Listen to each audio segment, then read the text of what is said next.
Mamdani said his administration was exploring whether there was a legal pathway to enforce the International Criminal Court's arrest warrant for Netanyahu. The warrant, issued in 2024, accused the Israeli leader of war crimes and crimes against humanity over the war in Gaza, accusing him and others of using starvation of civilians as a method of warfare and intentionally directing attacks against civilians in Gaza. Israel rejects those allegations, denies the court's jurisdiction as a non-party to the Rome Statute, and has dismissed the charges as politically motivated. The United States is also not a member of the ICC.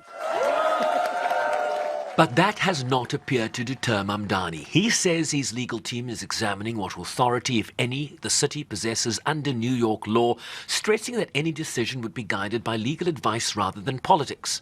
The mayor has long argued that international law should apply equally to all leaders and campaigned on a promise to seek Netanyahu's arrest should he visit the city.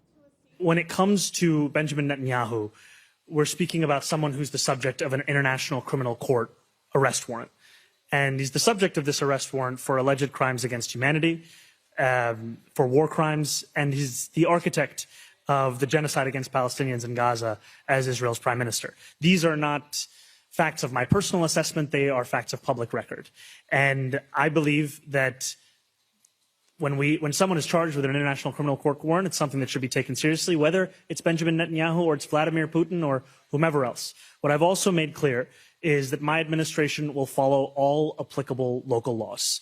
That is our commitment. That is something that we will follow through on when it comes to an adherence to local law. President Trump responded via social media that Netanyahu would not be arrested in any way, shape or form while in the United States. Trump praised the Israeli PM as a key ally, particularly in the ongoing war against Iran, and made clear that his administration would not allow any attempt to detain him during his expected visit to New York. The Israeli Prime Minister's office also responded on X, calling the ICC a kangaroo court that had no jurisdiction over Americans or Israelis, referring to the arrest warrant as bogus and issued by a disgraced prosecutor.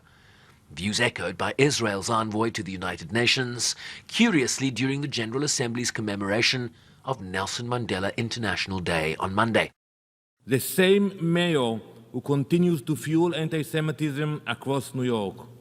And now, the same mayor who threatens Israel's prime minister with arrest powers he does not have. Mr. Mamdani, you have chosen the opposite of democracy. You have chosen collaboration with terror. Well, Mr. Mamdani, I have news for you. Your threat has no legal basis. We all know that the United States is not a member of the ICC. Legal experts do note that any attempt by New York City to arrest a visiting foreign head of government would almost certainly trigger a constitutional clash. Foreign affairs is the responsibility of the federal government, and questions surrounding diplomatic immunity, the UN headquarters agreement, and the United States' non-membership of the ICC make such a move legally uncertain at best. Senior US officials have also dismissed the prospect as unrealistic. Whether the dispute remains rhetorical or develops into a legal showdown would likely depend on the legal advice Mamdani receives and the response of federal authorities when the Israeli leader arrives in New York. Zohran Mamdani, SABC News, New York.